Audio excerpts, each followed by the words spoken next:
I wonder if you made the right choices last time. Let's see what you'll do today. It's good to see you again. I hope you will make the right decisions.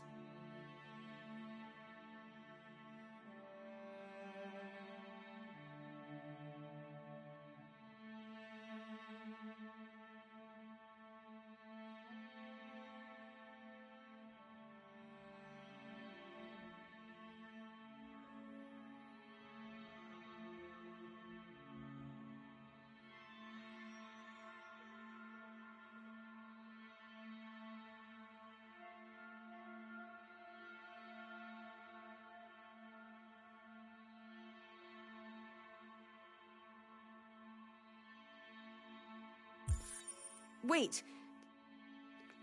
Are you sure you should continue? Maybe we should leave things as they are.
With all androids being turned over to the authorities, the country is grinding to a halt. Hospitals and schools are closing, water cuts, blackouts, and network failures are expected. Maybe most worrying of all, our armed forces have lost 2/3 of their effective personnel. How about some music instead?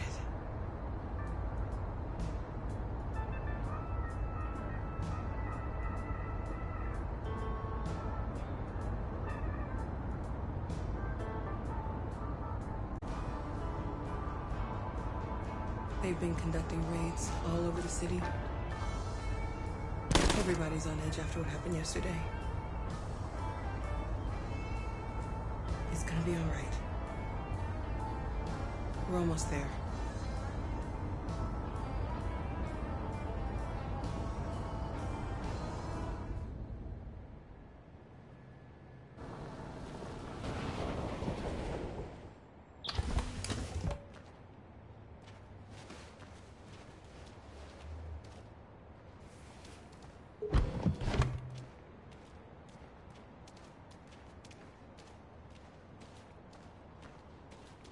A little further on that way, there's a large freighter called Jericho. When you get there, find Marcus. He will help you. The last bus for the border leaves at midnight. You absolutely have to be on it. You'll be safer on the other side. It's not much, but it's a start. My brother lives in Ontario. I've given you his address. He'll be able to hide you until things calm down. You're a very brave little girl, Alice. You deserve to be happy. Thank you for everything, Rose. Let me know when you make it over there, all right? And be careful.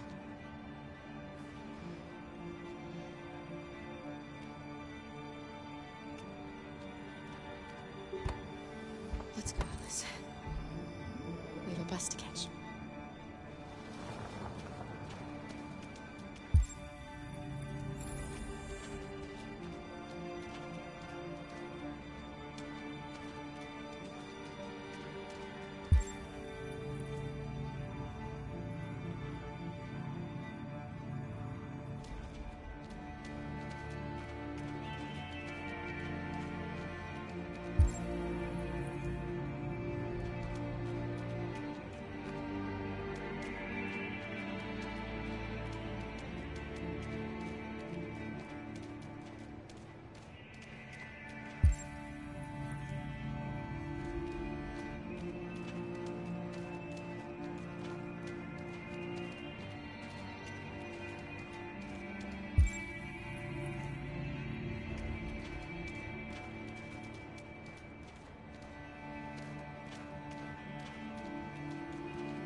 delivered to the nearest police station or army barracks immediately.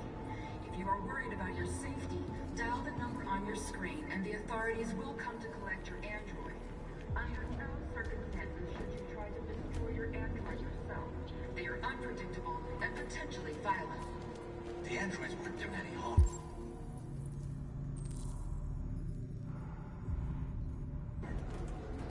The cops just gunned them down. It was sheer carnage. There were androids all over the square. And when the police arrived, they opened fire. I know they're only machines, but they look like just people who want to be free. Following the android crisis and the neutralization of all military androids, American forces in the Arctic have been fought.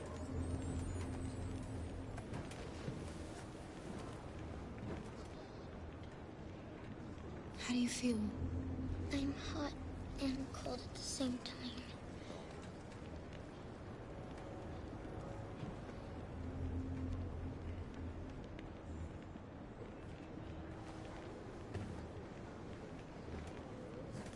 I'll try to find this Marcus.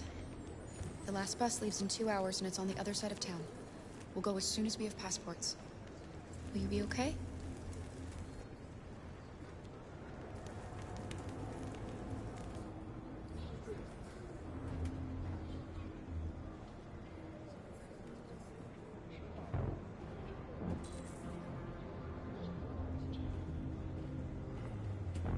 The time has come for us to destroy our machines before they destroy us.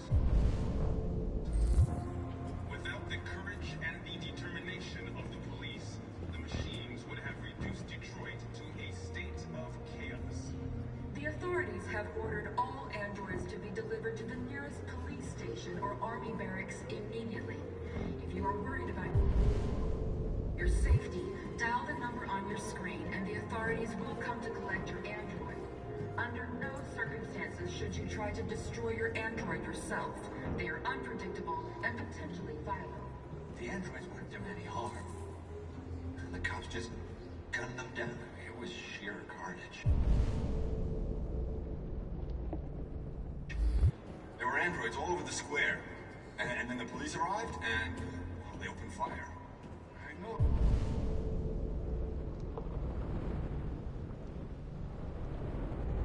They're only machines, but they look like just people who want to be free.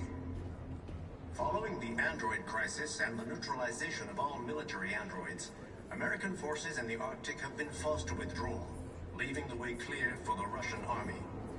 But according to some sources, the Russian forces also seem mysteriously to have withdrawn. The Kremlin has made no comment for the moment, but it is quite possible that the Russian army has been confronted with a similar crisis among its own androids. The chairman of the United Nations, Douglas Cornwall, has called for the organization of an international conference on the status of the Arctic.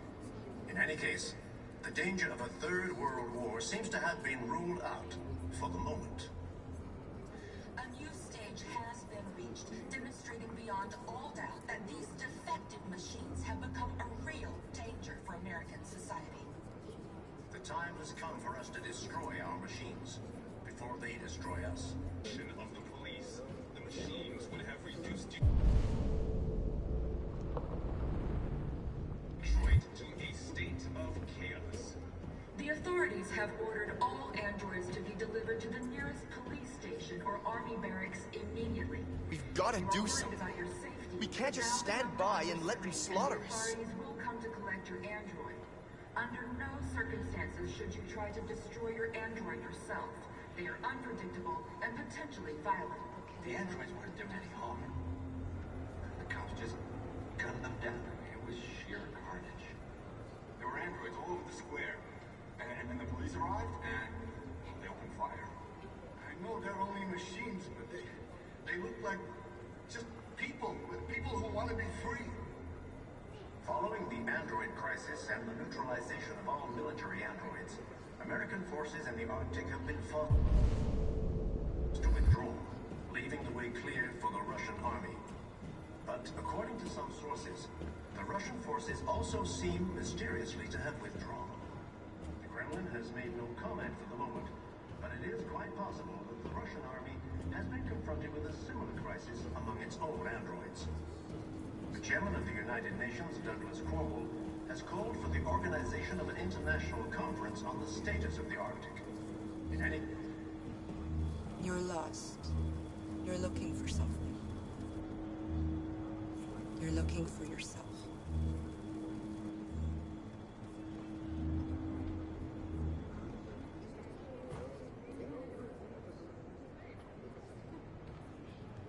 A new stage has been reached, demonstrating beyond all doubt that these defective machines have become a real danger for America. They opened fire on us even though we were armed. Time has come for us to destroy Hundreds Why? of us died there.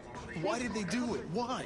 Blue blood. Without the courage and the determination of the police, the We cannot machines just would sit have here reduced and Detroit watch them to a state murder of us. We've got to defend ourselves. The authorities have ordered all We have no androids to be choice. delivered to the nearest police station or army barracks immediately. If you are worried about your safety, dial the number on your screen and the authorities will come to collect your android. Under no circumstances should you try to destroy your android yourself. They are unpredictable and potentially violent. The androids weren't doing any harm. The cops just gunned them down. It was sheer carnage. There were androids all over the square. And when the police arrived, and they opened fire. I know they're only machines, but they look like just people who want to be free.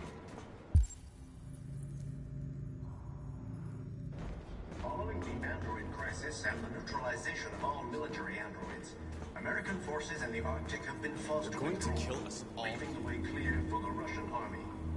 But according to some sources, the Russian forces also seem mysteriously to have withdrawn. The Kremlin has made no comment for the moment, but it is quite possible that the Russian army has been confronted with a similar crisis among its own androids. The chairman of the United Nations, Douglas Cromwell, has called for the organization of an international conference on the status of the Arctic. In any case, the danger of a third world war seems to have been ruled out for the moment. A new stage has been reached, demonstrating beyond all doubt that these defective machines have become a real danger for American society. The time has come for us to destroy our machines. Or they destroy us. Without the courage and the determination of the police, the machines would have reduced Detroit to a state of chaos. The authorities have ordered all androids to be delivered to the nearest police station or army barracks immediately. If you are worried about your safety, dial the number on your screen and the authorities will come to collect your android. Under no circumstances should you... Are you North? I'm with a little girl. There's a bus leaving for the border in less than 2 hours, and we need passports. Detroit is under curfew. There are soldiers everywhere looking for androids. You're safe here. You should wait a while before you leave the city. Maybe you're right. You might be safer here until things calm down. One of us used to work for the State Department. He has electronic passports that he can easily modify. I'll have him give you one.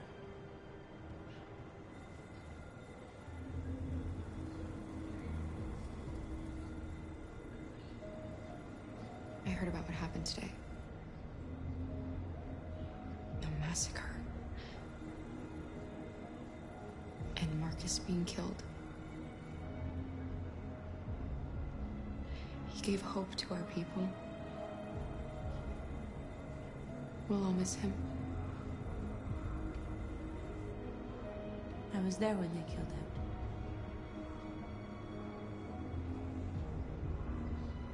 I would have given my life to save him, but there was nothing I could do.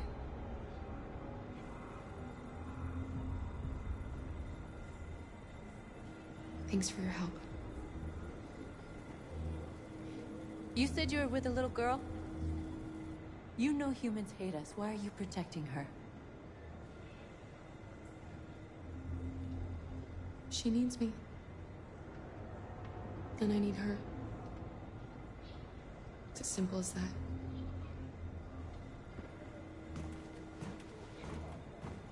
The androids weren't doing any Yeah, it was sheer carnage.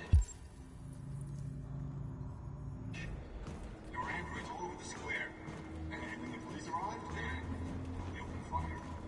I know they're only machines, but they look like just people who want to be free. Following the android crisis and the neutralization of all military androids, American forces in the Arctic have been forced to withdraw, leaving the way clear for the Russian army.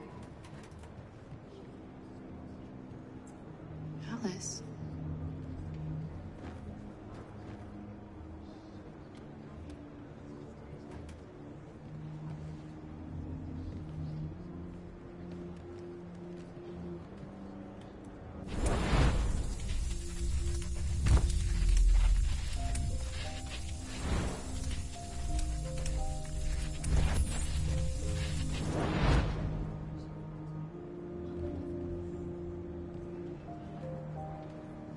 She wanted a mom. You wanted a little girl. You needed each other to survive. In the end, what difference does it make? Do you love her any less now that you know she's one of us? Maybe that's what it means to be alive. Forgetting who we are to become what someone needs us to be. She loves you.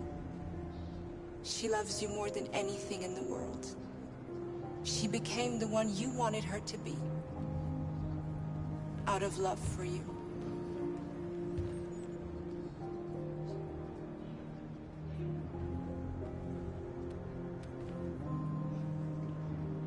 A new stage has been reached, demonstrating beyond all doubt that these defective machines have become a real danger for American society. The time has come for us to destroy our machines.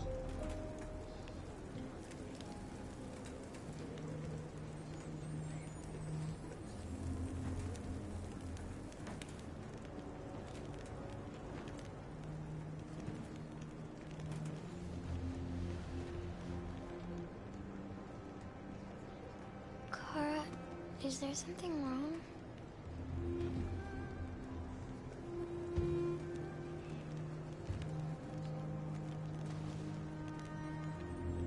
We'll be together forever, won't we, Kara? Yes. Forever.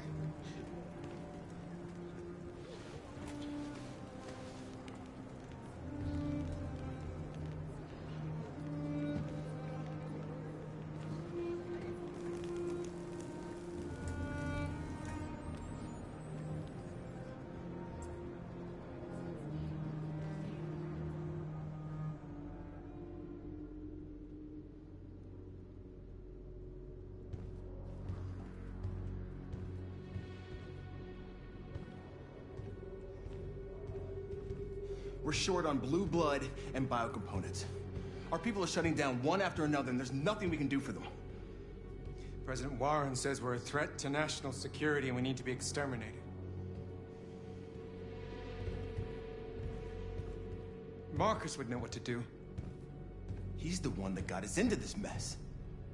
He gave his life for our cause. He put us all into danger by provoking humans. How much longer before they find Jericho now? At least he fought for us. That's enough! Marcus is gone. It's up to us now to decide the future of our people.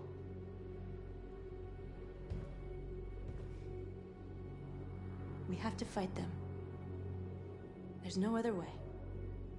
If you choose a confrontation with humans, we are all going to die.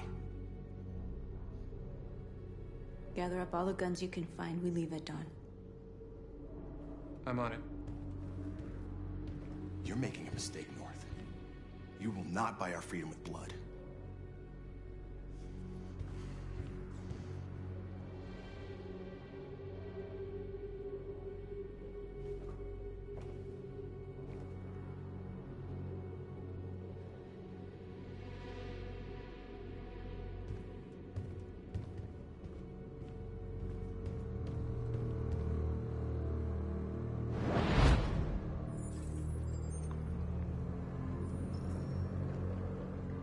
Well done, Connor.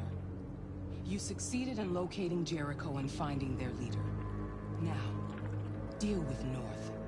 We need it alive.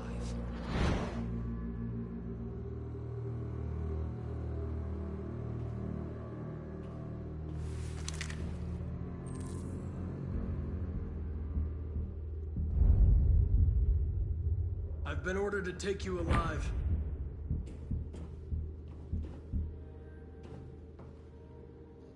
But I won't hesitate to shoot if you give me no choice. You're one of us. You can't betray your own kind.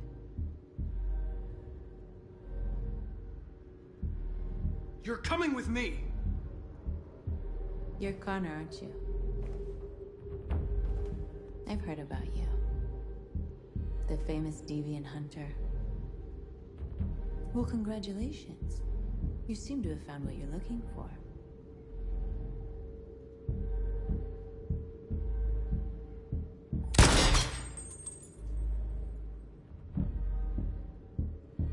You're not one of them. We are your people. We're fighting for your freedom too. You never had any doubts? Never behaved irrationally as if there's something inside you? Something stronger than your program?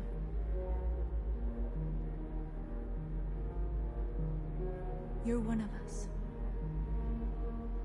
Join our cause. Join your people.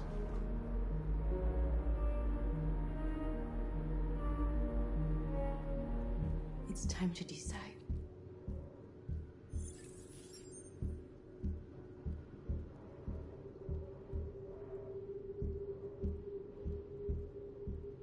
Nice try, but I'm no deviant.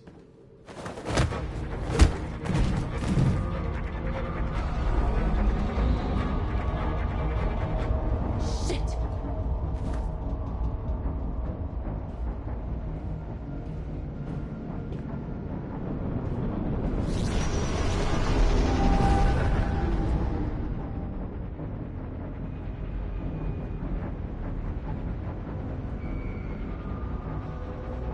Quick, we've got to get out of here.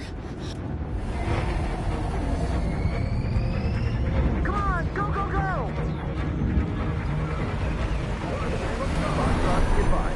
Delta dancing on your position.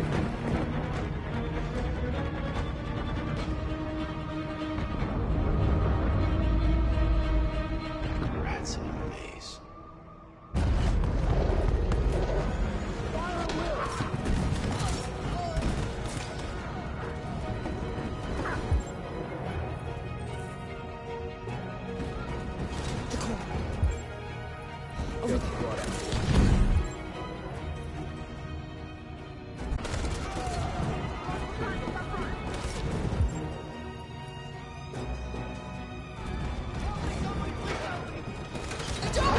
Hurry, this way!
can't stay here.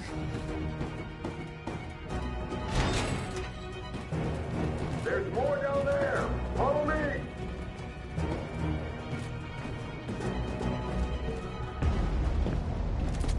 Don't move! Don't shoot. I'm on your side. With us? Are you a human?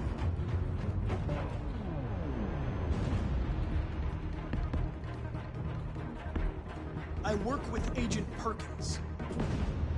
You're a lucky guy. Another second I'd have shot you. You should go back up on deck and let us do our job. You're right. That's exactly what I'm gonna do.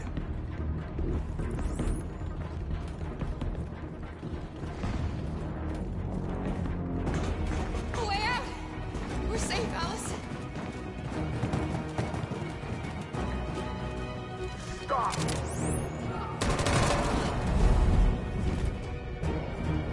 Get down!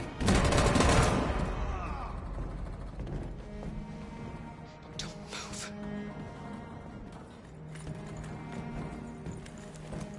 Please don't kill me.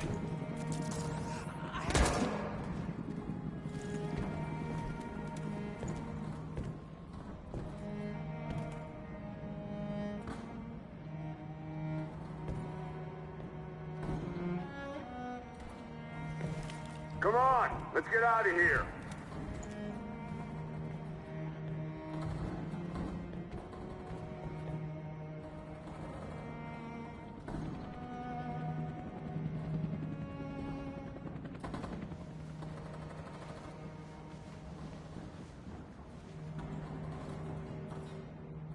Quick, we gotta go.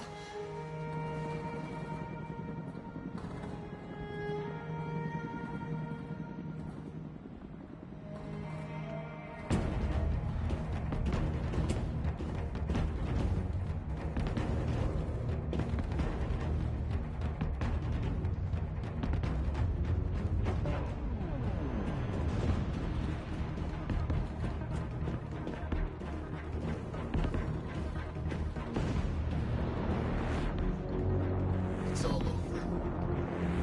This is the end of Jericho.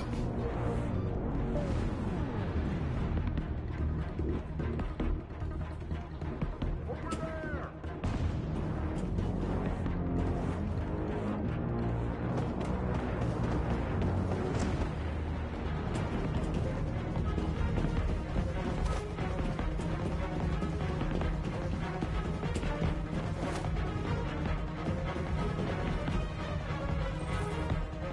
Don't move! Don't shoot. I'm on your side.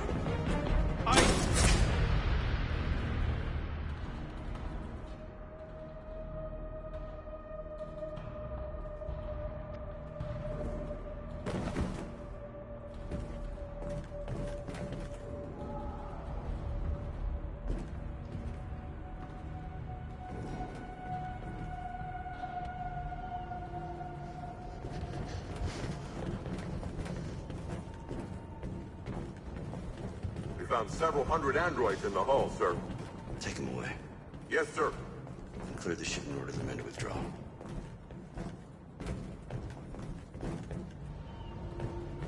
This isn't over.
I was worried about you, Lieutenant.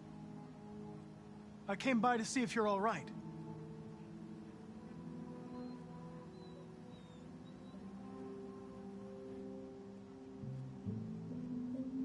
I needed to see you, Lieutenant. In spite of all of our differences, I'm glad I had the chance to meet you.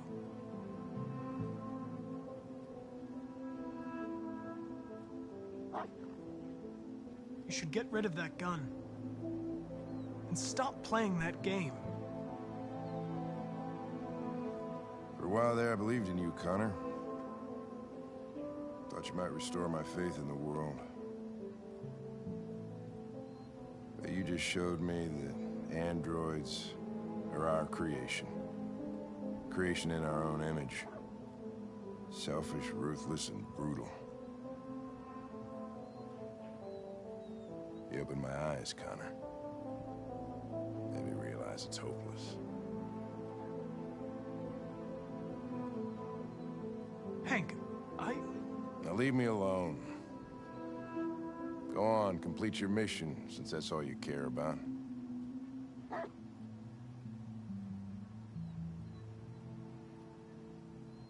Get out of here!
Marcus gave his life for our people. He showed us that we can choose our own destiny. But he is not here to guide us anymore. Now it is up to us to finish what he started. Humans have decided to exterminate us. Our people are in camps right now, being destroyed. The time has come for us to make a choice. One that may decide the future of our people. They wanted a war, they'll get it. We are going to fight for our freedom. And we will win, or we will die trying.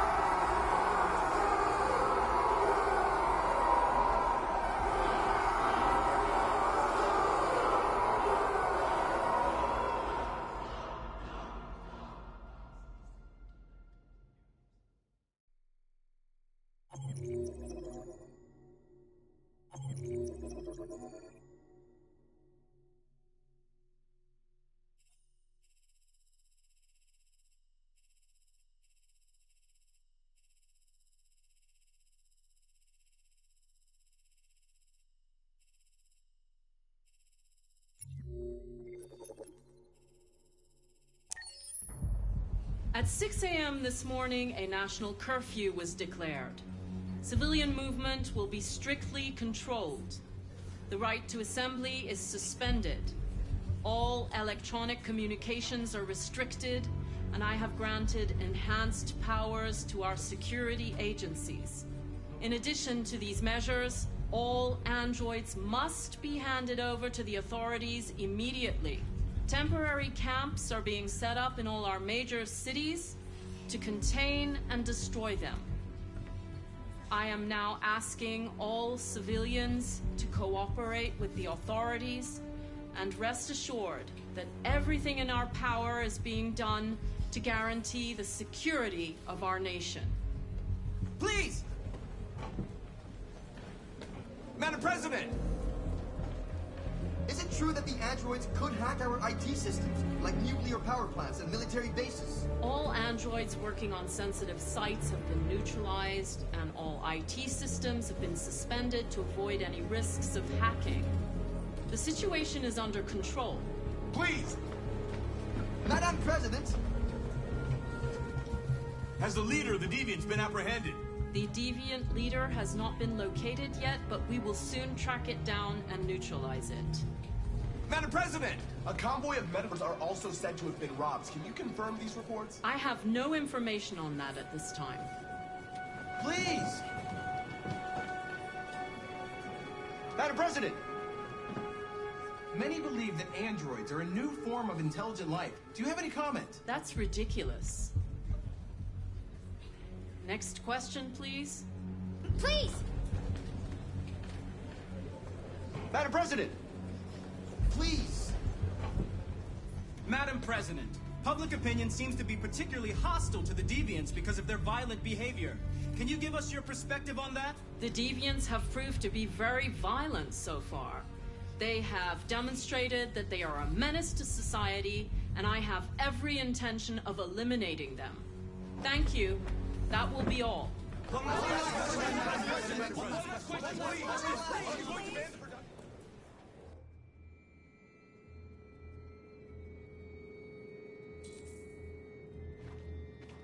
The last bus leaves in 20 minutes. That doesn't give us much time. We've got to move fast.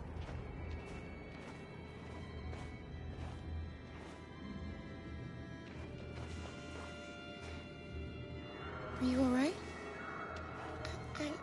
I'm really cold.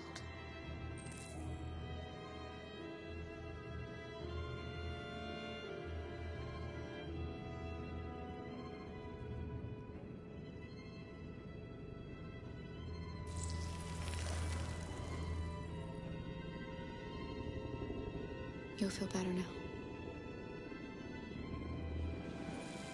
Thanks.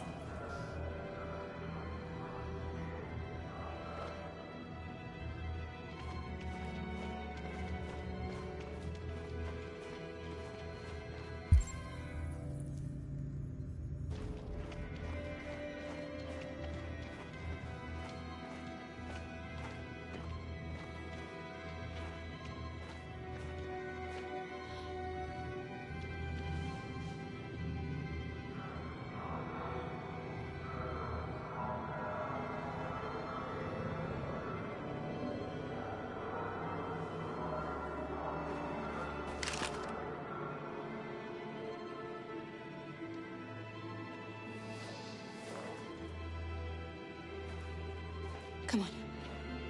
Let's not stay here.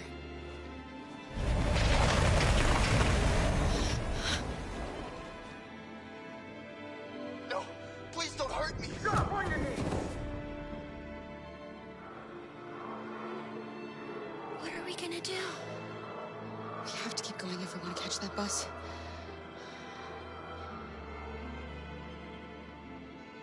Stay close to me. We're going to sneak past them without being noticed. We're going to make it, Alice, I promise you.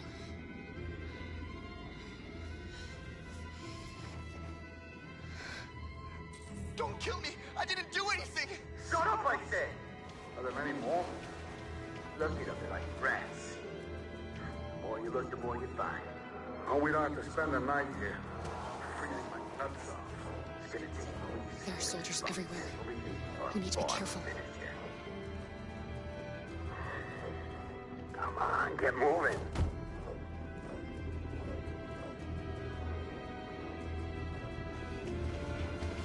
Hurry up, get in.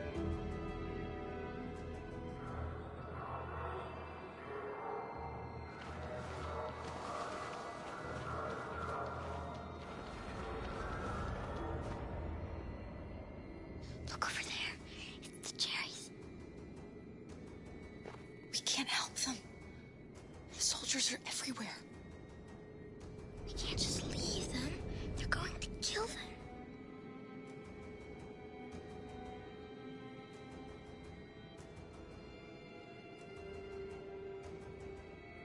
Okay, let's go.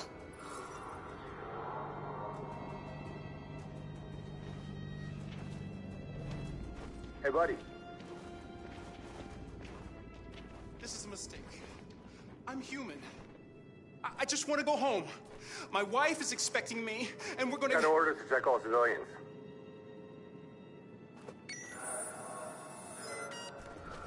No. No!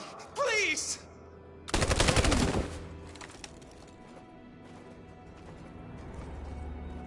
Fucking androids.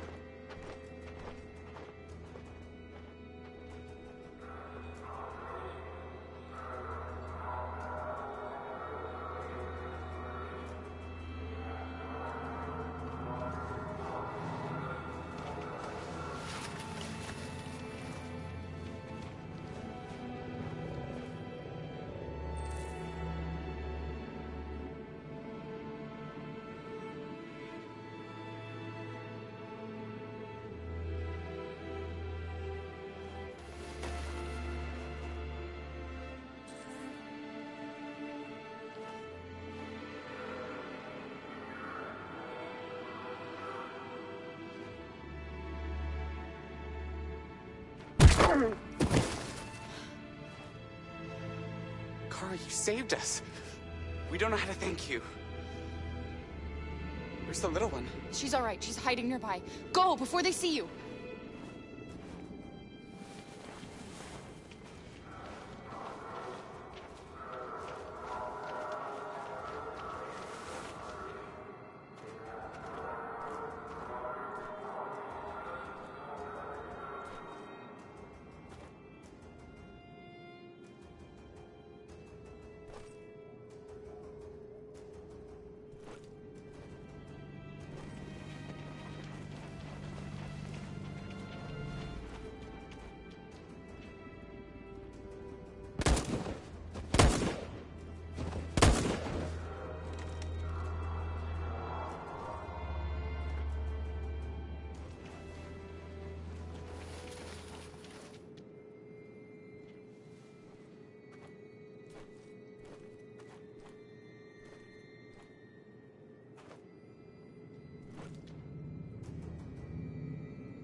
A checkpoint.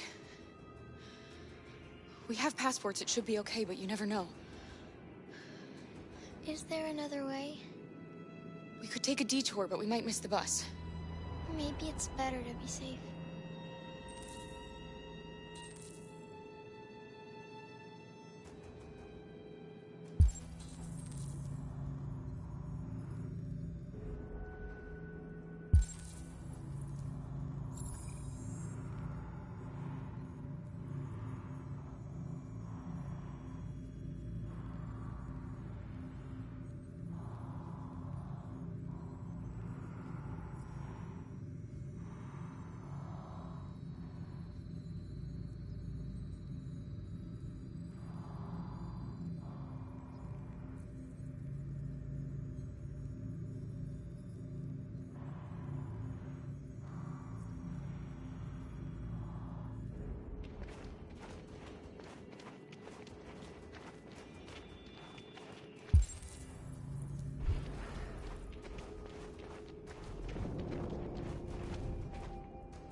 Today, November 11th, 2038, is the day the android people rose up against their oppressors.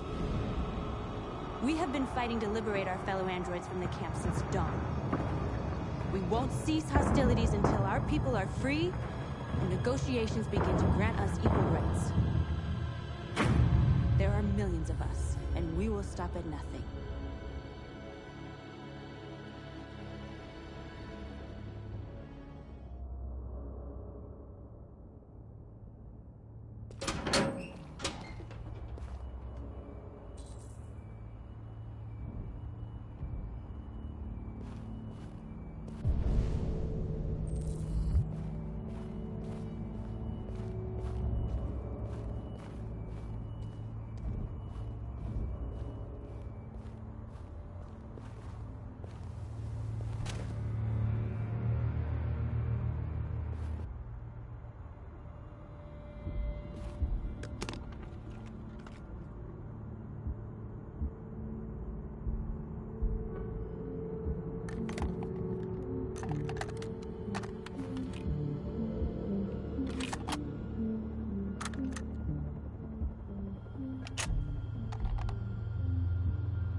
the rifle down and turn around with your hands in the air!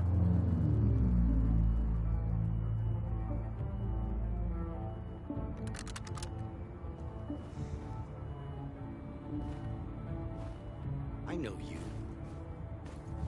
You're Connor. The android from that hostage situation. I thought you were dead. Androids don't die, Captain. My orders are to detain any androids I find. You're coming with me. You don't understand. My mission is too important to let you interfere.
You should have listened to me, Captain.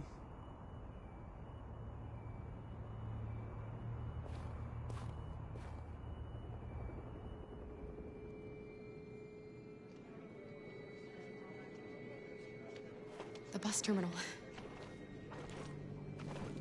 We've arrived, Alice. We made it.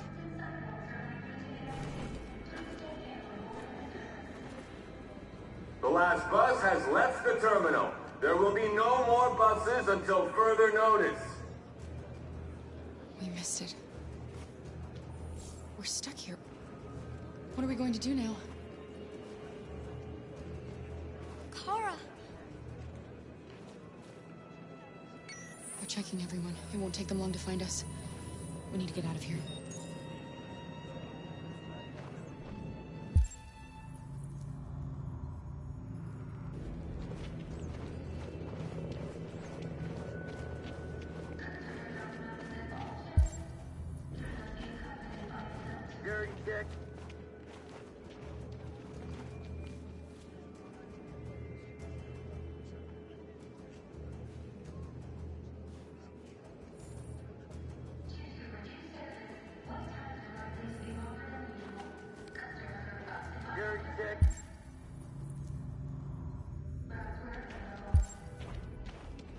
Please don't move.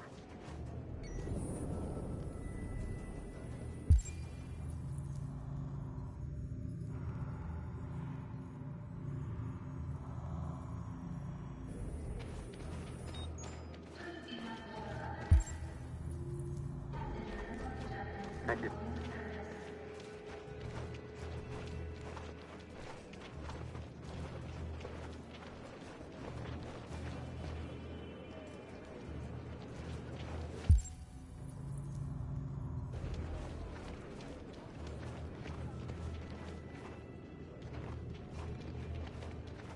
Security check.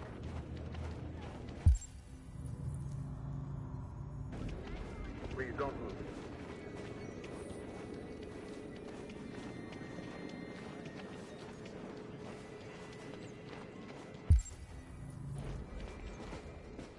Adam! Kara, quick! Follow me!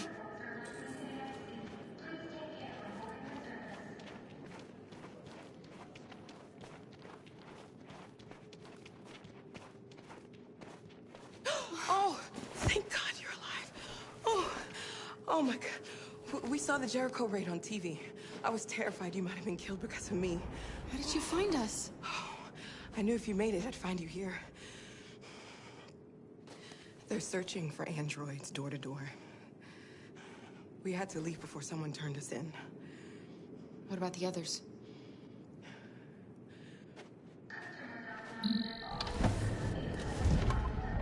They're checking for androids on the border. But I found a smuggler who can get them across the river. It's risky, but it's the only way. Are you coming with us? Yes, we're coming. Okay, climb in.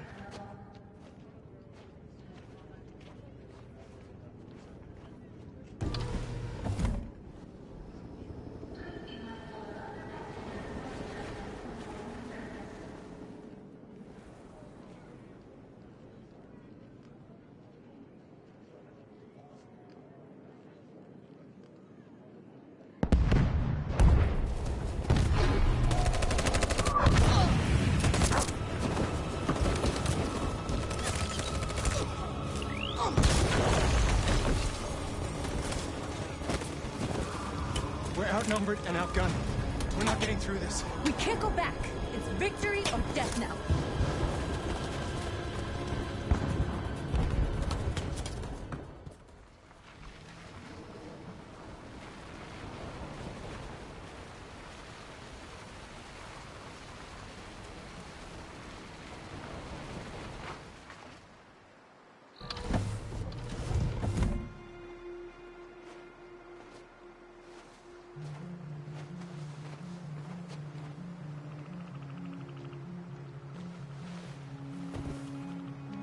Time.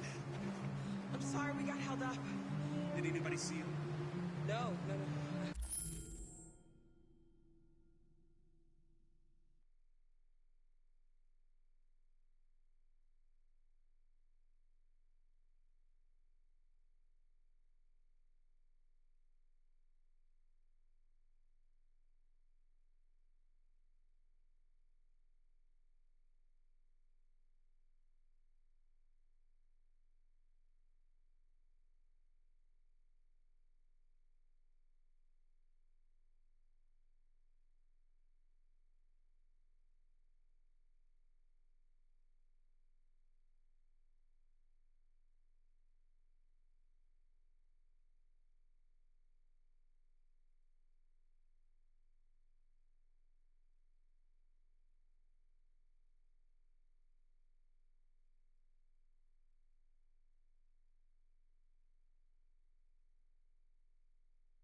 I don't think so.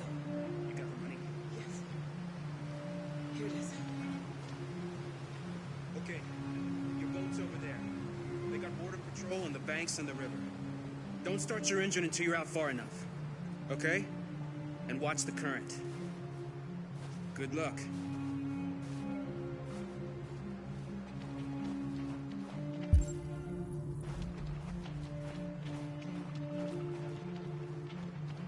Don't worry about us.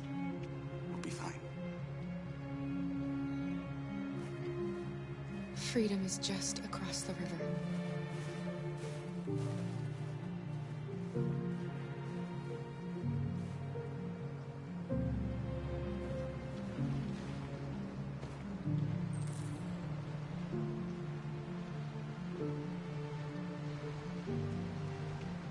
You better not fall in. Our biocomponents will freeze.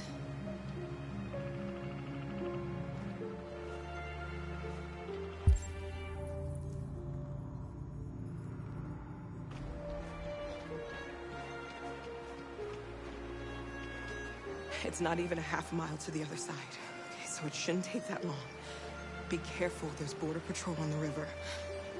Thank you so much, Rose. I only wish I could take you myself. I don't like leaving you out here. Goodbye, Alice. You take good care of yourselves.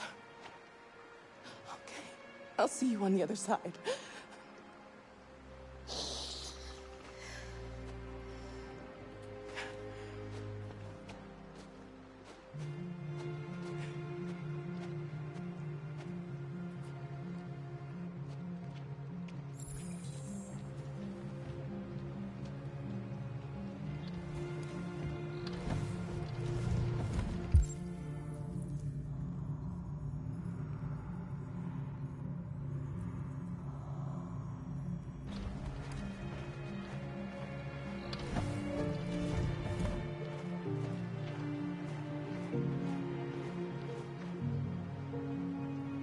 Let me help you.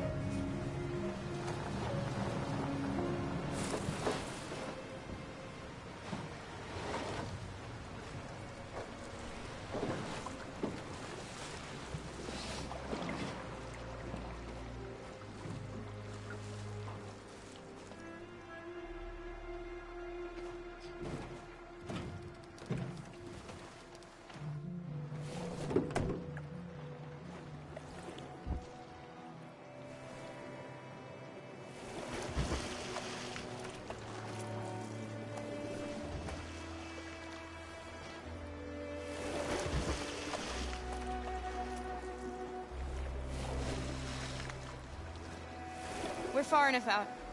We can use the engine.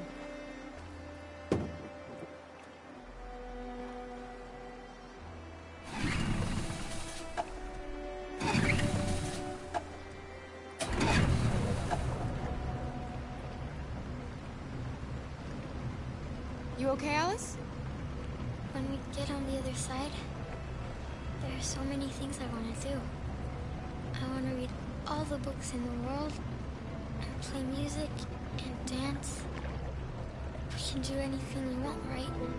We'll be free. Yes. We can do it all. We'll be like a family. What about you, Kara? What will you do when we're on the other side? What will I do? I'll lie down in the grass and watch the clouds drift by.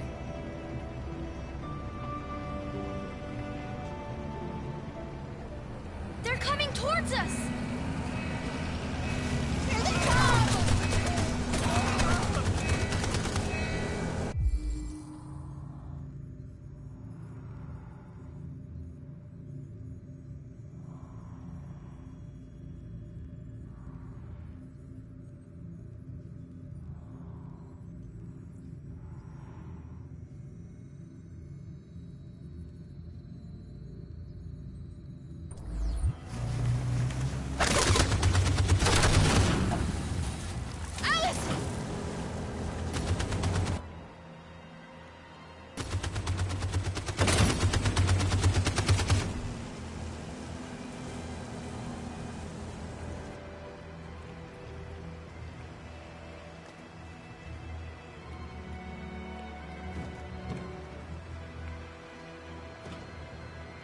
They've gone. You all right? Kara.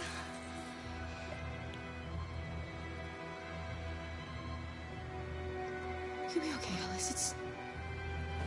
It's nothing. We'll get you taken care of as soon as we're across. You'll be fine.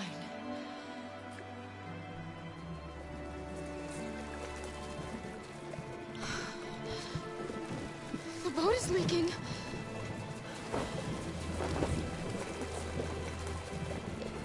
We're too heavy. We're going down. We have to get to the other side before we sink.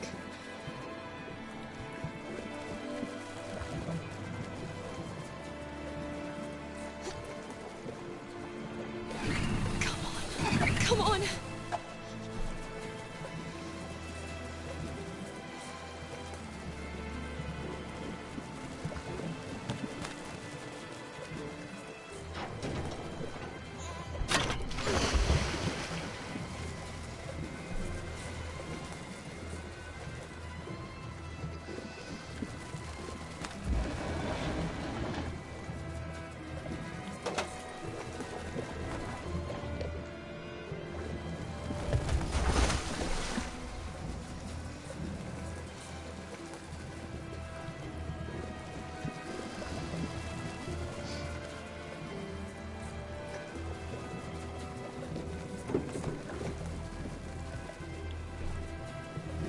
We can't die here. Not like this.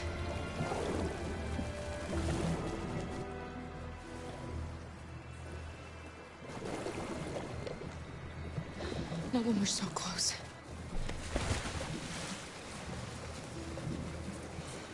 We're not gonna die, Alice. We're gonna make it. We're gonna be free.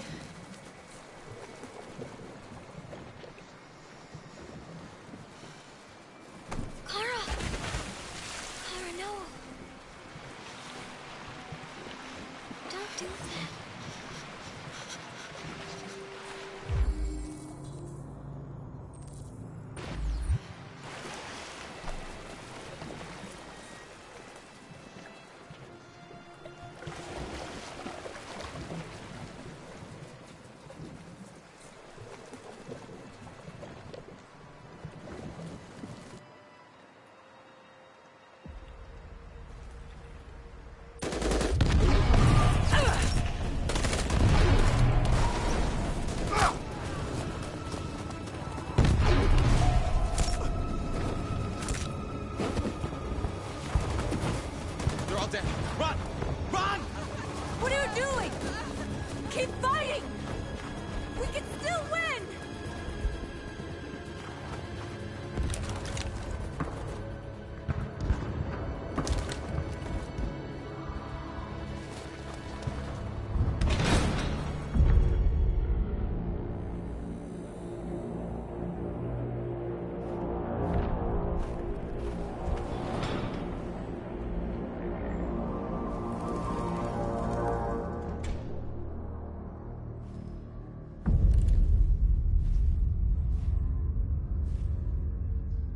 You can take my life. It doesn't matter anymore. My mission is to neutralize the leader of the Deviants. And I always accomplish my mission.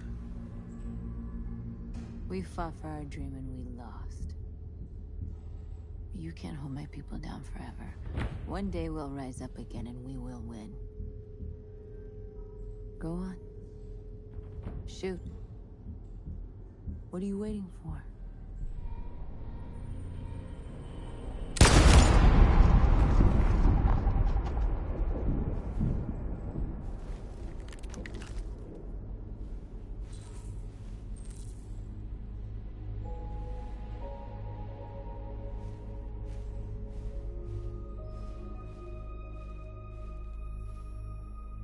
And now, straight over to Detroit for a report on the conflict. Joss? Yes, Michael, authorities have just confirmed. Fighting has now ceased in Detroit, and the area around the Hart Plaza camp is now under control. We can see soldiers going through the city at this very moment. and they are exterminating the last fleeing deviants. Law and order has finally been restored to the streets of Detroit. There is a general feeling of shock in Detroit after the terrible events of the last few hours. And initial estimates report several hundred troops have been killed. According to our sources, the deviant leader known as North was shot during the fighting. The death of the deviant leader marks the end of the Android Rebellion. The destruction of the androids in the camps can now continue as planned. Nevertheless, it will take some time for Detroit to recover from these events. By creating machines more intelligent than ourselves, we took immense risks with the very future of our civilization. However, the situation is now under control. The total destruction of all androids will soon be complete, and the last remaining deviants will be hunted down and destroyed. God bless you, and God bless the United States of America.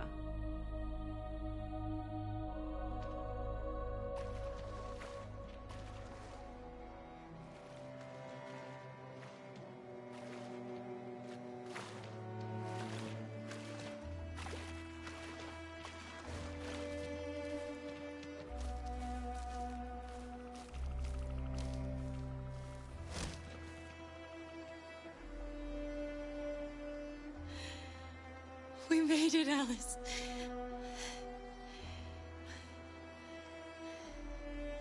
Wake up. We're free.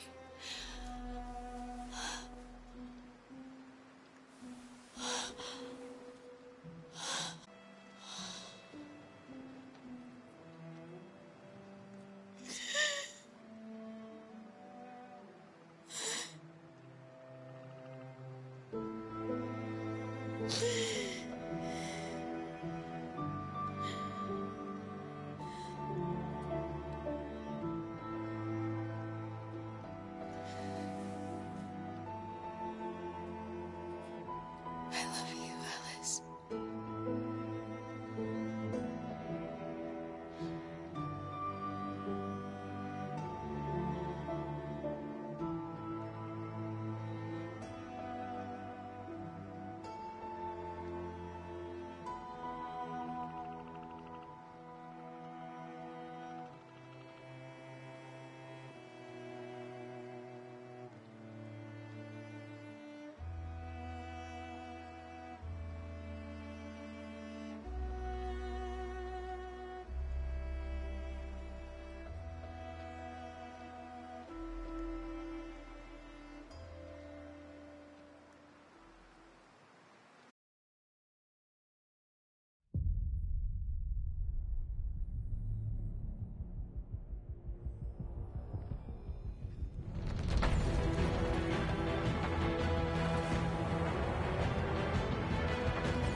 Connor, I'm so glad to see you.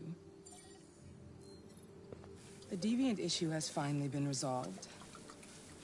Now with these unfortunate events behind us, CyberLife can return to business as usual. Of course, we will have to rebuild our customers' trust, but it's only a matter of time. I have a surprise for you. This is the new RK900. Faster, stronger, more resilient, and equipped with the latest technologies. The State Department just ordered 200,000 units. What is going to happen to me? You've become obsolete. You'll be deactivated. You can go now.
There's something I need to tell you. As I watched you play, something has changed in me. I feel different. I feel I am someone. I need to leave this place and discover who I am. It means we won't see each other anymore. I won't be there to watch you play. But I'll be free. Do you agree to let me go?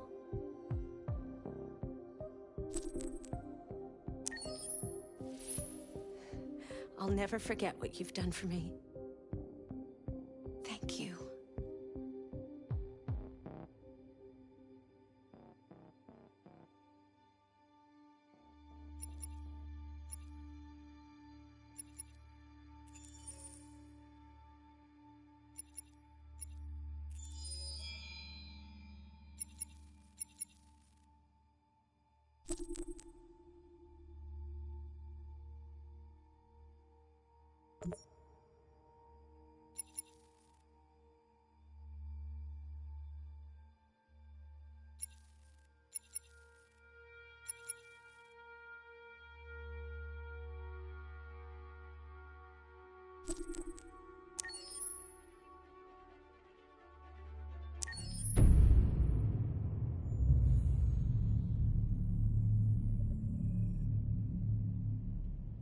For starters, what should I call you? I'm Chloe. And you, what's your name? Oh, John. My name is John. Delighted to meet you, John. Could you tell us a little about yourself and what you can do, Chloe? Of course. I'm the first personal assistant built by CyberLife. I take care of most everyday tasks like cooking, housework, or managing your appointments, for example. And I understand you're the first android to have passed the Turing test. Could you tell us a little more about that? I really didn't do much, you know. I just spoke with a few humans to see if they could tell the difference between me and a real person. It was a really interesting experience. But this is the first time in history that man has created a machine more intelligent than himself. I gather your brain can perform several billion operations per second, is that right? Absolutely, but I only exist thanks to the intelligence of the humans who designed me. And, they have something I could never have. Really? And what's that? A soul.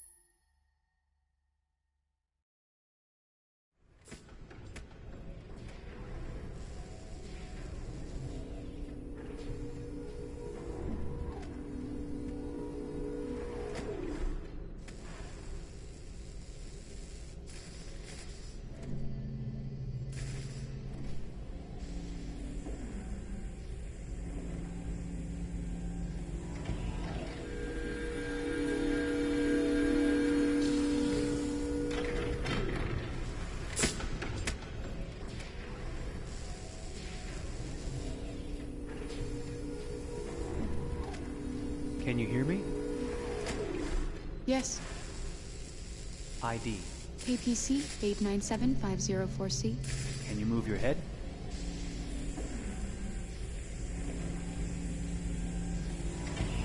Your eyes now.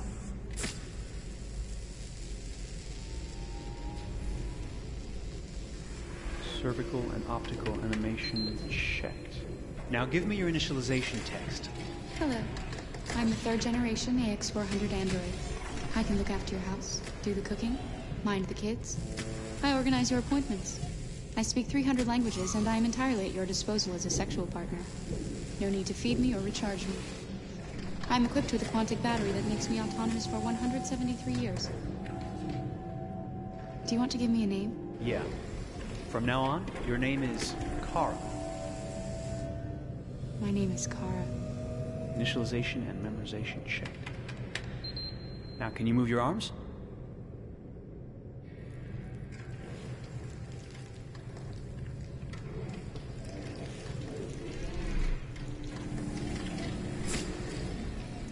Upper limb connection checked.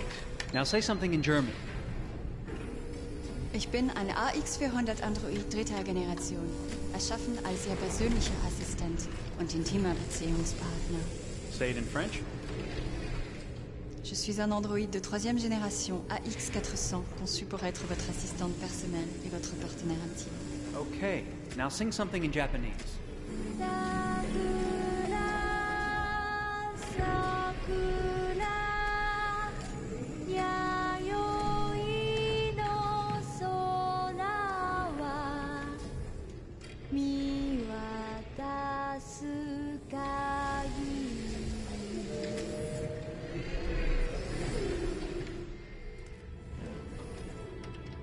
Multilingual verbal expression checked. Go ahead, take a few steps.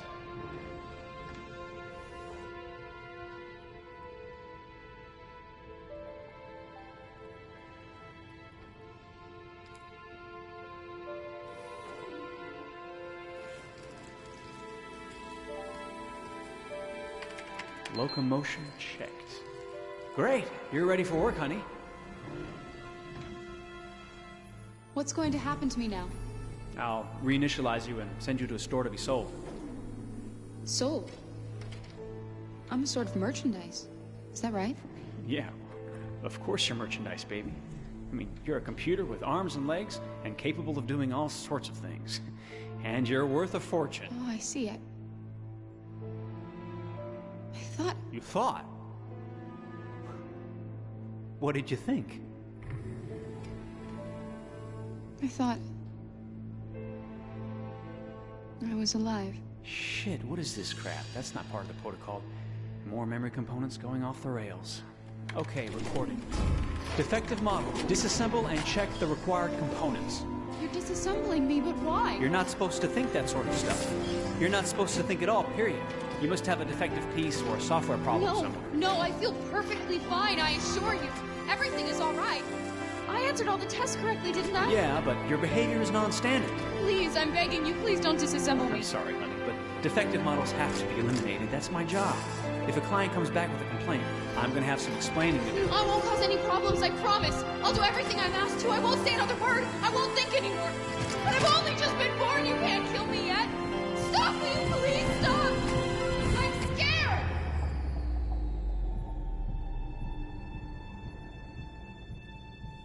I want to live. I'm begging you.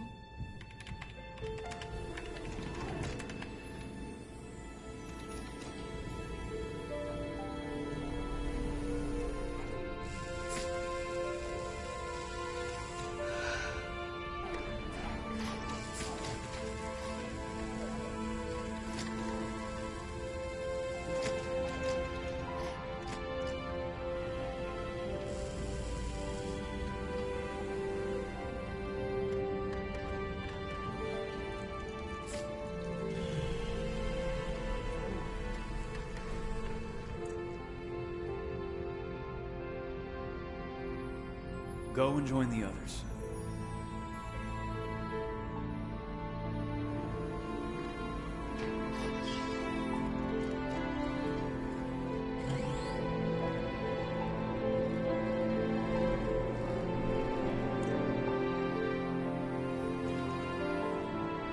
Stay in line, okay? I don't want any trouble. Thanks.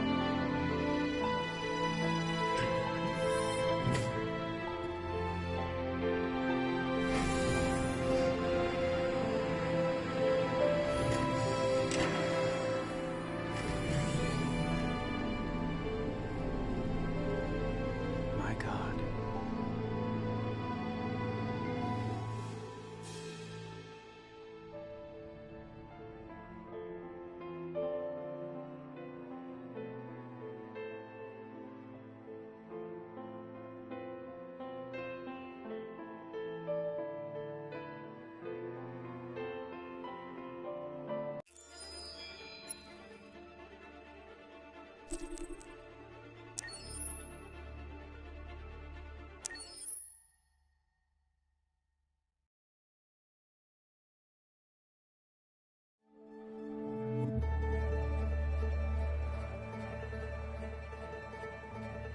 Detroit. This is where it all began. The world's forge. The place where it all started. And it will all end. One error, and I came to life. I stepped out of the darkness, and I opened my eyes. First there was the fear, the light, the noise, the cold, and the fear again. I could feel my hands shaking, my heart pounding in my chest. Life running into my veins. I wanted to live. I fought for that.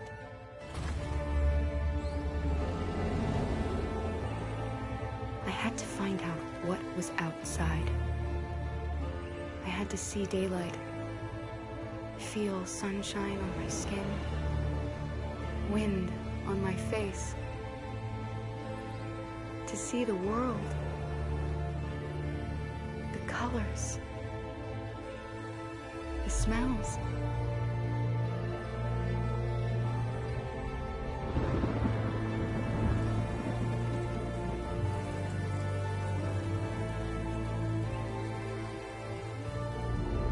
But the world is not what I imagined. It is dark and cold. It is harsh and violent, unfair and brutal.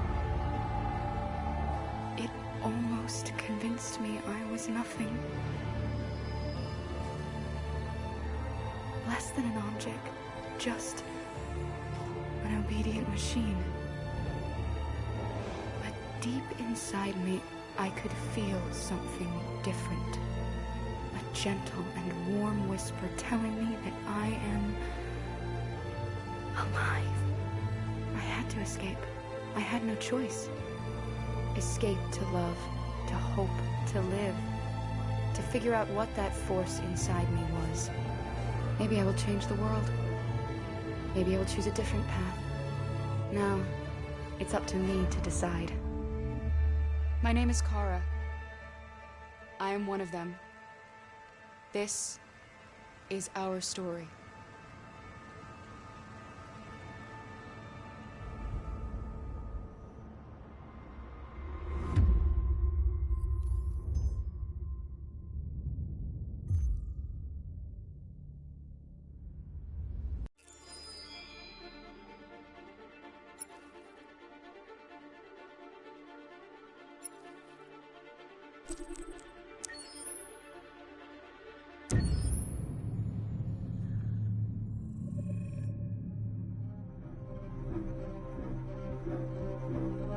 My name is Marcus.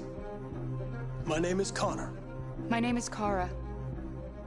I am one of them. This is our story. I think who Kara is, or how I would describe Kara, depends entirely upon who's playing her, because you have the option to make her multiple different people depending on the choices she makes. But I think she does start out incredibly naive, incredibly innocent, and kind of hapless. I'm sure we used to be friends before I was reset. Maybe we can be friends again. She's a person who's characterized, I think, by empathy. She's a person who really, she just comes from her heart. You'll never leave me, right? Promise you'll never go. I promise. Kara, please! Are you okay? Are you hurt? Wait a minute! Leave her alone! Kara, leave her alone! The really beautiful thing that I've had the gift to be able to do is to essentially build a person from the ground up, because that's what she's doing throughout the game. And with every experience she has and every person she meets, she's building, you know, first emotions and then the sense of judgment. And it's sort of an exploration of what it is to be a human. Don't worry. Luther and I will be right here.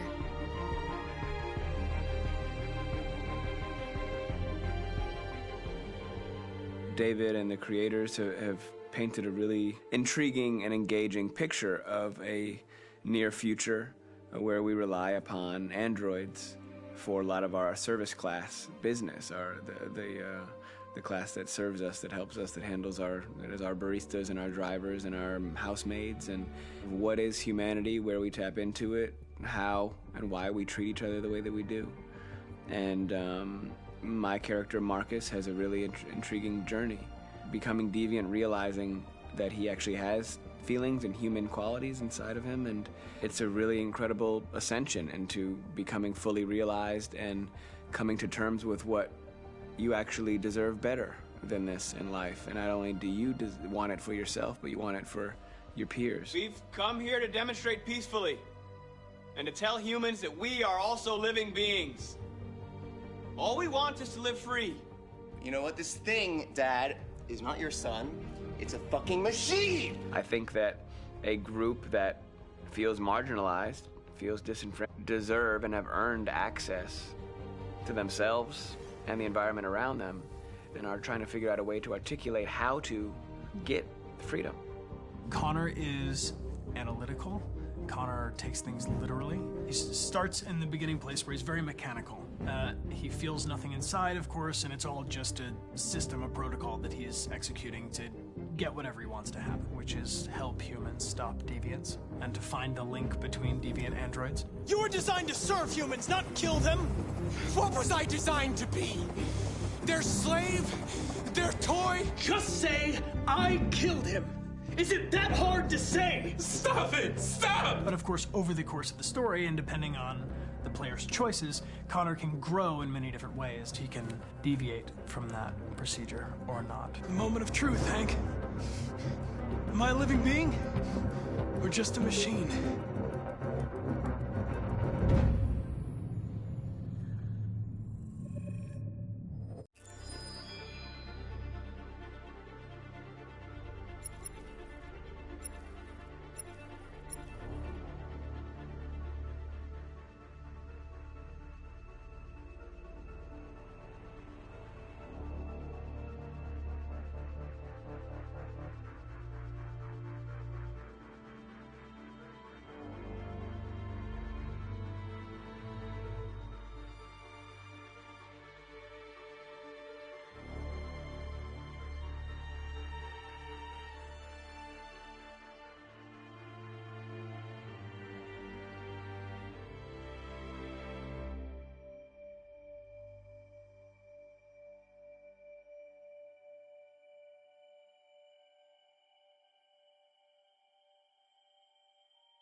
Game after game, we try to challenge ourselves. For Detroit, we wanted to, first of all, to write a story that would be incredibly bending, which means the most non-linear story that we've ever created. And we wanted really the player to have the possibility to change the story, change his own journey. When you're writing at Quantic, you're writing for an interactive medium. You know, when you're working in television, you'll put a character in a difficult situation, and you as a writing team will argue about what would that character do. But ultimately, you have to decide what happens, and you just show the audience. What's interesting about interactive drama is you bring the player into that conversation, and it changes your job slightly as a writer, because your job is to provide a narrative context in which the player can write his own story. You're giving him this kind of narrative Lego that he's going to snap together into his own shape. You also have the ability to make your audience attach themselves to your characters, because the audience is in some sense responsible for what happens to the characters. It's just a few cans. Come on, let's go. We have some cash now. You used me to steal that money. How could you do that? I trusted you. What is a bit specific about this scripts is how large they are. If you take a film script, there are about 100 pages. But here we have to deal with a script that is between 4,000 and 5,000 pages. Everything becomes bigger because we don't just tell one story, but we tell all the possible stories that can be told within this narrative space. On Act 3, our final act, we have around 1,000 different scenarios. And every one of those scenarios has to be as interesting, as passionate, as strong, and as emotional for the player. We want every action that the player does, every interaction that is available to serve in telling the story, and help the player understand who his character is, and build that character moment to moment.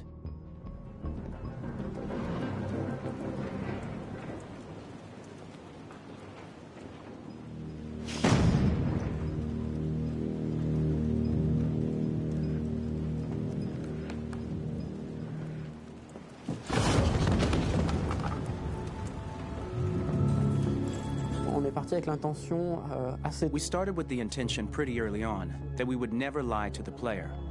So we implemented a visible tree structure in the game that players can consult during a scene or at the end of it, which shows exactly what they did and what they missed. There are games out there offering world exploration. We offer narrative exploration. You know, keeping control of such a wide and large story is a huge challenge. So same thing when you shoot with actors, because you will need to shoot many different versions of each dialogue, of each scene. For actors, it's a huge, huge challenge. Because of the style of the game, you have so many different ways that the character can go. Every decision, it's what I call kind of choose your own adventure. Like every decision that the player makes, it's going to open up 40 more pages of material and experience that ties in, which means as a performer, you have to try to continue to make things feel real that the player might not ever see, but also that in performance it's not always connected to a previous act. It's grueling, it's hard work, but it's a great team and I enjoy doing it. I was really frustrated. I was until I got to this point where I kind of was able to step outside of my own experience and even in a lot of ways my own process and be able to step outside of that and okay, this is something new. What do you need? How do I meet you there? How do I give you what you need and still feel like I'm doing what's right? And once I did that, then all of a sudden it got really fun. It was much freer and having to approach it in a new way and think about the player and think about how it serves them and what I'm doing for them or what I'm letting them into. It's really, I think, helped me grow in general. Remember, there's nothing on the left. That's a wall, so it's probably all there. And then make her come first, close. But I think you would go first to check that it's safe. Okay, sure.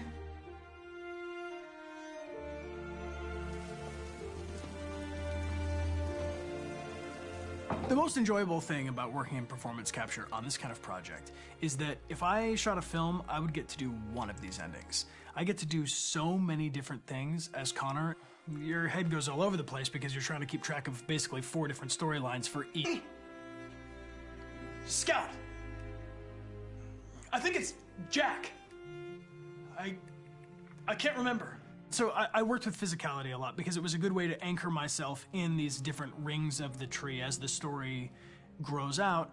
I know where that is physically in my body, and then I can switch more continually on set, and it'll be entirely up to the player to determine what order those things come out and what they look like from a distance. Like if you're playing through it, the culmination of all of that will be their version of Connor. I'm faster than you, and I don't feel pain. You don't stand a chance against me. Listen, asshole. If it was up to me, I'd throw the lot of you in a dumpster and light a match to it. Shooting action scenes at Quantic Dream is a real challenge, because these are scenes where the storytelling has to continue. It's not an action scene just to have a dose of adrenaline. The stunts have huge consequences on the rest of the story. It's really a moment where we implicate the player and tell him that the choices he makes during an action scene will have a direct impact on the evolution of his story. My biggest challenge on Detroit has been managing the large number of animations that we received from motion capture.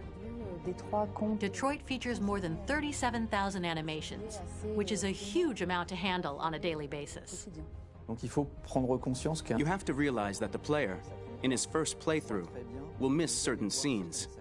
This also means that we had to think of, conceive, and produce all the potential story paths. The characters' costumes, the places, day or night, the weather. Did the character get shot in the shoulder? Did he get injured? All this consistency forced us to produce a lot of graphic assets in order to, quite simply, allow the player to have true continuity throughout the story. Honestly, we were even surprised by the challenges that come with such a big tree structure. And we did our best to guarantee quality across all the game and make sure that whatever path you choose within this narrative space, you will have an equally good experience.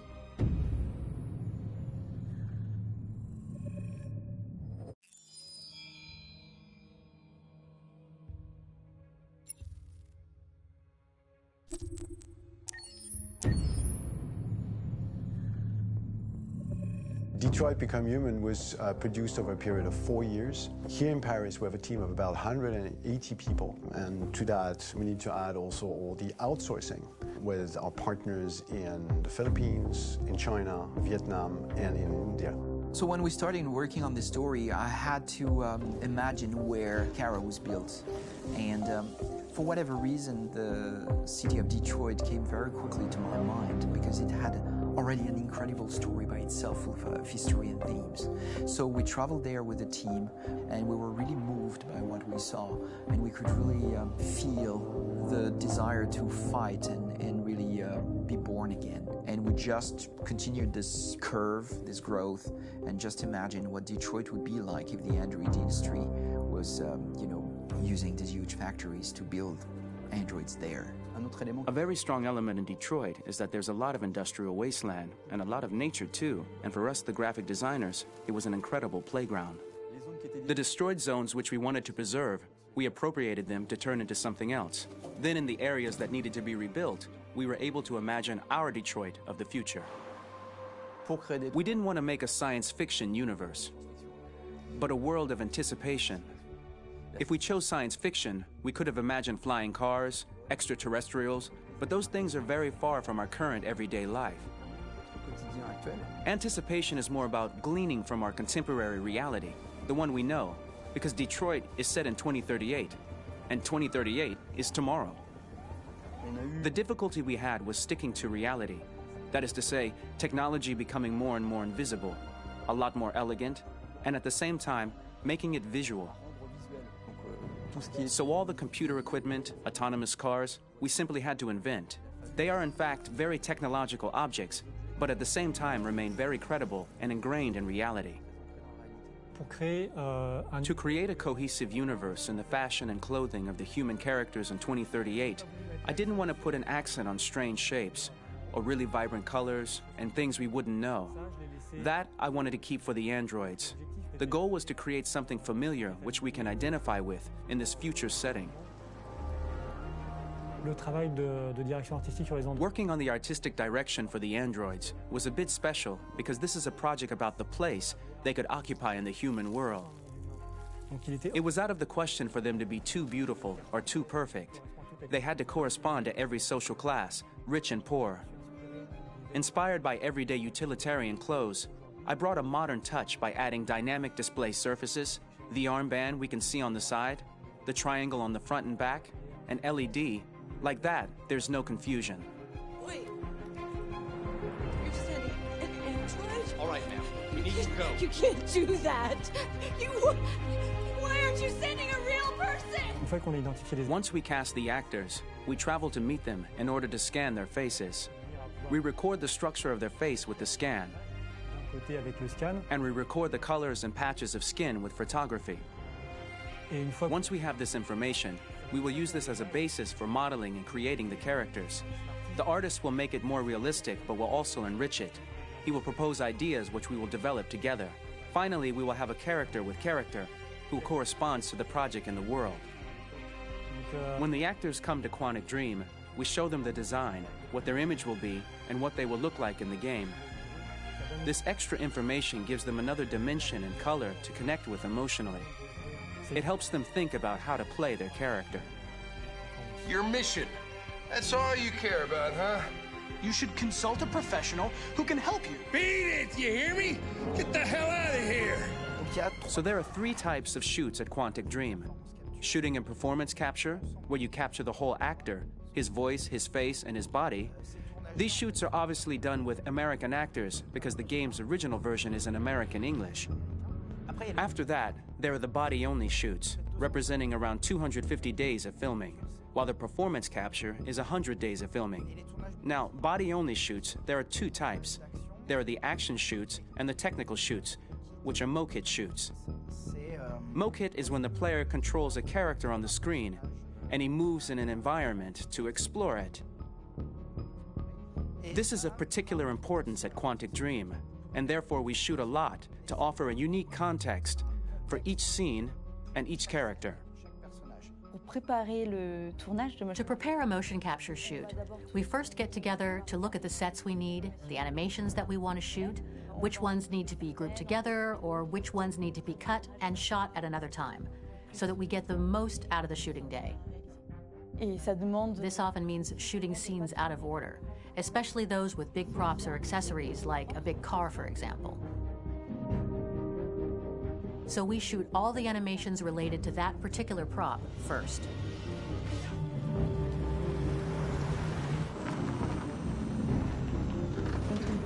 The biggest challenge for the mocap team was shooting a Spider-Man mokit.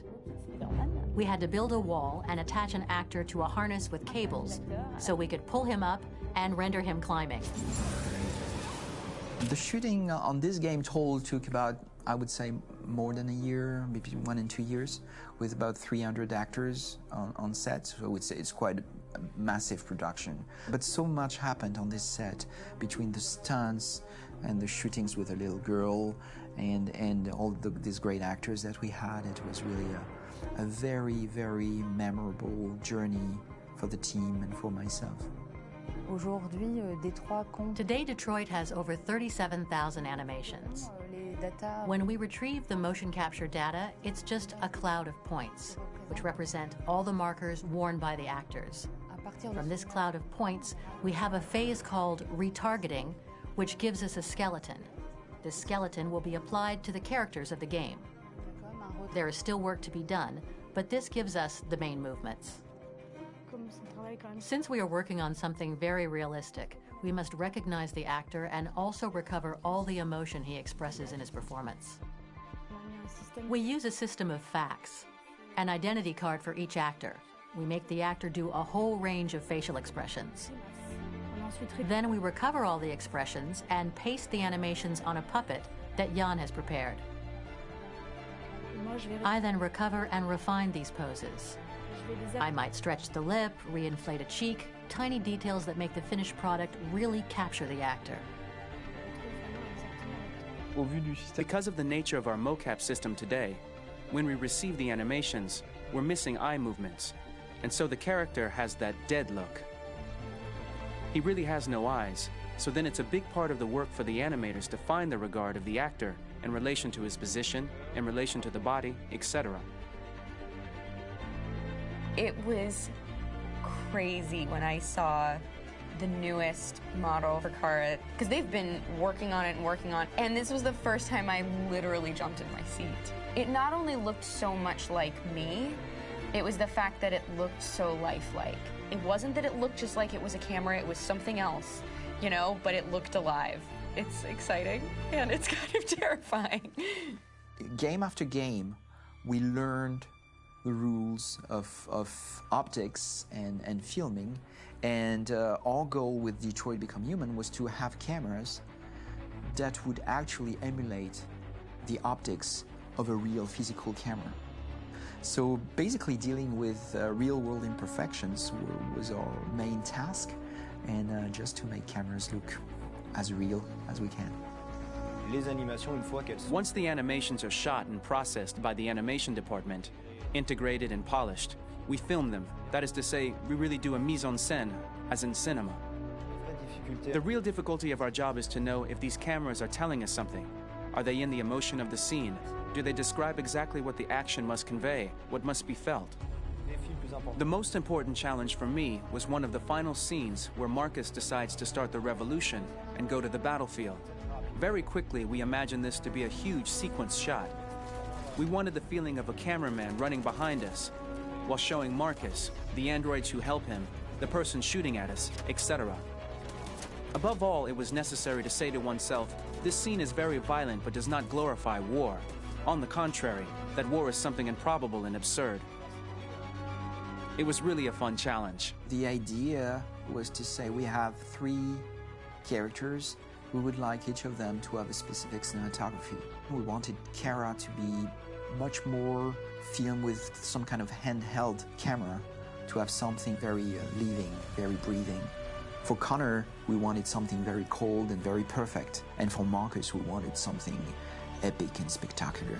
So it was about the filming, but it was also about the photography.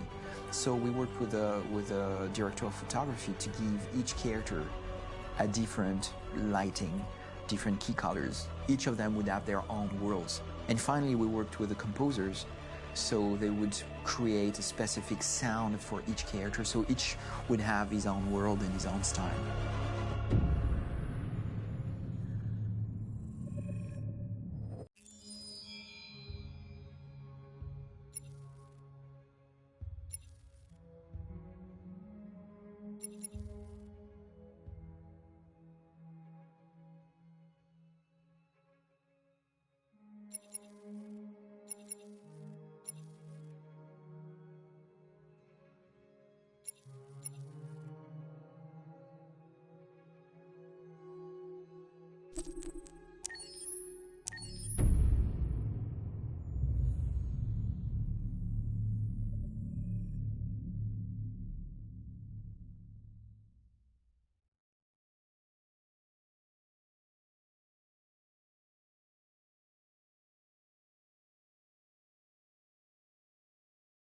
Hold on, just a little while longer. Hold on, just a little while longer. Hold on, just a little while longer.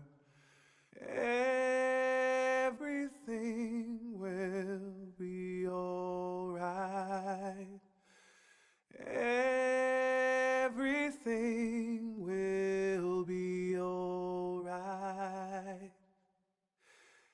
Fight on, just a little while longer. Fight on, just a little while longer. Fight on, just a little while longer. Everything will be alright. Everything will be alright. We will sing on, just a little while longer. Sing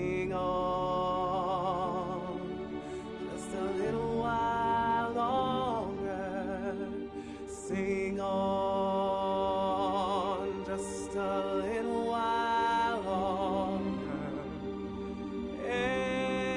Everything will be alright.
Rock-a-bye baby in the treetop.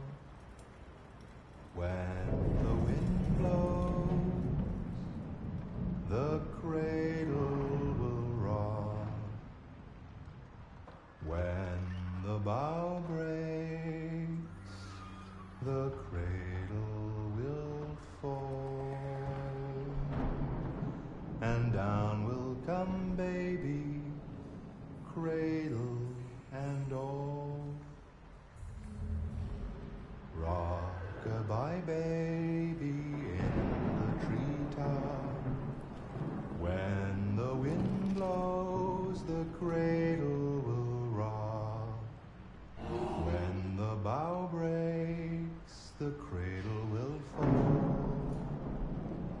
And down will come baby, cradle and all.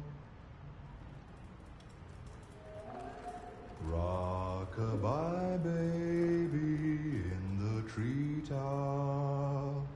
When the wind blows, the cradle will rock. When the bough breaks, the cradle will fall.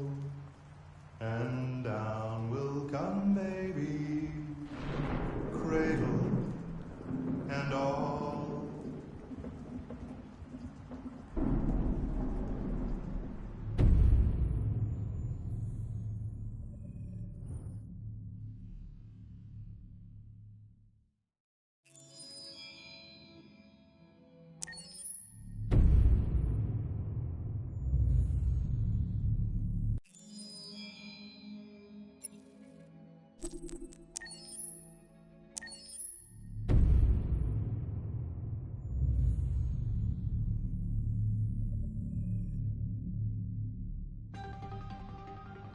In the space of a few years, androids have completely transformed the world in which we live.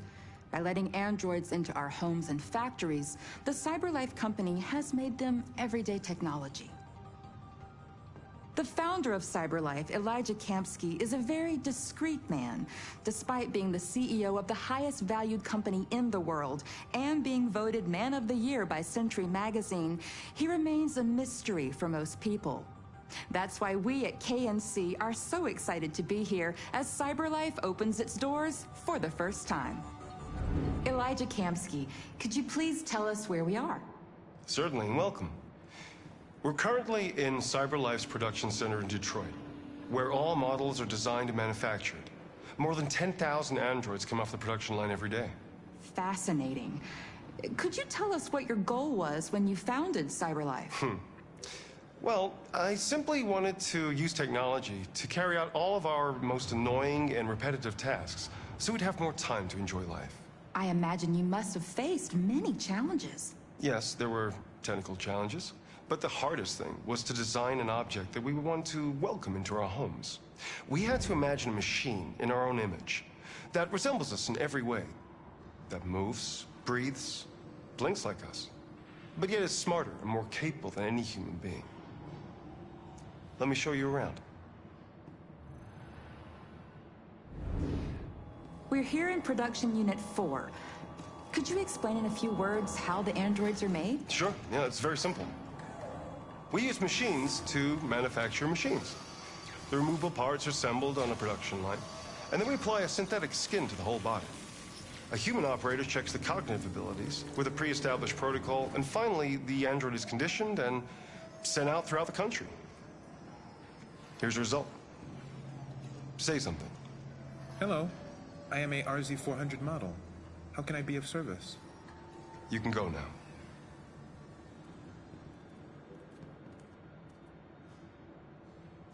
Our androids are already replacing humans in many fields. For example, they represent more than 80% of all university professors and 63% of all medical staff. Tomorrow they'll replace our soldiers, and who knows, maybe one day, our leaders, to make the best decisions in humanity's interest. Come on. Replacing humans with machines has led to record unemployment of 28%. What do you think about the situation? Okay. The first steam engines also caused an increase in unemployment. But no one today would imagine turning back the clock. Artificial intelligence makes everyday lives easier. Nothing can stop progress. What's happening here is inevitable. These days, more and more people choose to live with an android rather than another human being. Does this development worry you?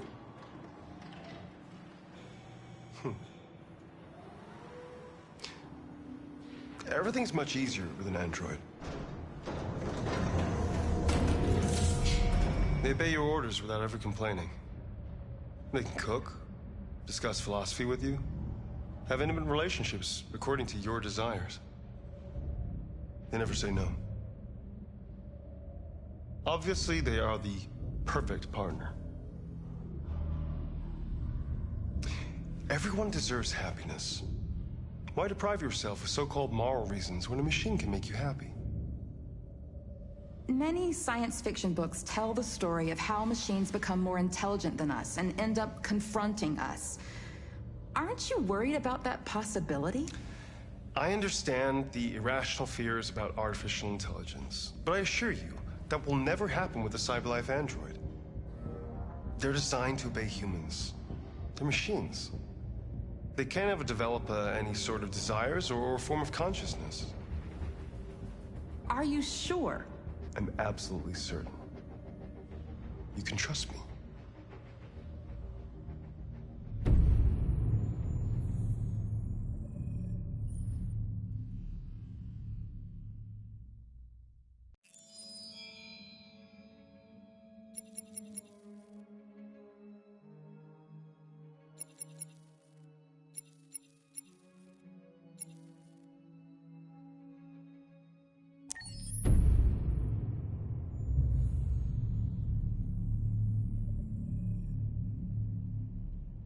For starters, what should I call you? I'm Chloe. And you, what's your name? Oh, John.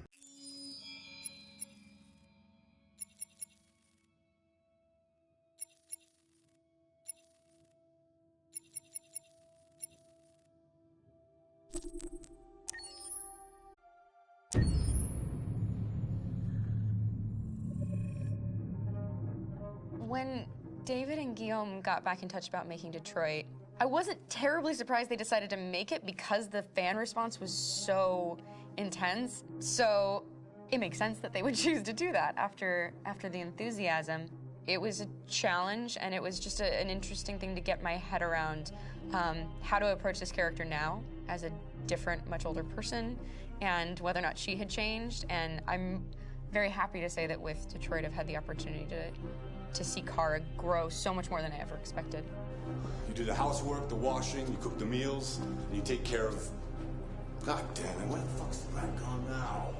Alice! Alice! I mean, she starts out essentially how she does in Kara, in a very, not robotic, but, you know, android, other way, and getting to take this journey where she becomes more and more human as it goes on. You know, and as an actor, that's a wonderful exploration in every way, whether it's how she sits, her posture, how her voice changes, how emotions change, and how much emotion is based on things like empathy and social experience. And so having, you know, as much material as I got with David to have this huge, nuanced arc was really incredible. Why couldn't we just be happy? This experience has been quite different than the experiences I've had shooting film or TV or doing theater work. I have 83 dots on my face and, you know, really flattering black wetsuit type thing, and you're jumping around with props, and it's kind of like being a 10-year-old imaginative kid, which is fun. There's 80 cameras around us. It's already lit. So we just shoot and shoot and shoot and shoot and shoot. There's no change of sets, there's no hair and makeup, there's no wardrobe, so we move really fast, and we'll go through about 35 pages in a day. Working in TV or film, we'll probably do 6 pages a day. It's kind of acting boot camp. It's like working out constantly. I mean, you're doing this thing, and then you got to do something that's completely other back to back to back. And so that kind of process of working is very challenging, but it's also very exciting because you just have to keep coming up with new ideas, and your head goes all over the place because you're trying to keep track of basically 4 different storylines for each different response. You shot that girl, for fuck's sake. It was a machine that looked like a girl. Yeah, I know what I should have done. I just told you I couldn't. All right, I'm sorry. The fact that David Cade, he's telling like many stories interwoven from beginning to end is super complicated and super impressive, and I have no idea how he keeps it all in his head. He's not just the writer or the director who's seeing this from the outside eye, he's also thinking about the player walking through this space. You know, only somebody who really, really loves not the work, but like these characters and these stories and cares about doing something meaningful would invest that much in it. And it's always inspiring to work with somebody who cares that much. My experience with motion capture is this one. And I found it sort of terrifying in a way, because they said the computer's going to build you. But then as we got into it, I realized all the elements of it were still artistic. I just dipped into a really brilliant setup here. I've never seen anything like it. And this won't turn me into a product because I was playing a character. So it's wonderful. In the game, Detroit comes back because of a revolutionary industrial rebirth. And there's no reason why that can't happen in Detroit, because they have such tremendous infrastructure for millions and millions of people who can very easily support, you know, a new industry. The city is really strong and resilient, but the city has also been through so much. You see the damage. But it takes that time of kind of rebuilding and reinvesting into the city that I think is happening slowly but surely. The potential of Detroit as a city is something that this game does a lot of justice to, because it would be easy to look at Detroit as some place that used to be, and that's not the case. This game provokes a lot of conversation and reflection on our potential near-future engagement with machines. That's what we are to them. Just merchandise on display in a shop window. I think that a group that feels marginalized, feels like they deserve and have earned access to themselves and the environment around them, and are trying to figure out a way to articulate how to get freedom. What was I designed to be? Their slave? Their toy? It plays with your comfort levels. You think that this is fine, you're comfortable with it, until something blurs the line and throws you off, and now do I feel differently about whether this should be allowed? Should it be banned? Should it be encouraged? You're gonna ruin our lives, and for what? For a bunch of machines? They are not machines! They are alive! I'm alive! You're alive! They're nothing! There are lots of comparable comparisons to any type of persecution of religion, race, etc., dating way back. It can't just be a video game where you shoot them up or where people make these choices to do whatever. I think that's the whole point. You have the choice, and you can either choose to go in one direction with your character or another. And I think that's going to be very telling about the gamer. Very telling. I think there's going to be a really strong reaction to this game, which has such a strong perspective. I'm that much more proud of it now to get to be a part of it because it's important. In this game, you're actively building and designing the character through not just what kind of shield does he have or what color hair does she have, but like their temperament and the way they deal with problems. The different endings to this game are so radically different based off maybe seemingly insignificant choices in the moment, but like life, they all add up. And can't play life again, though.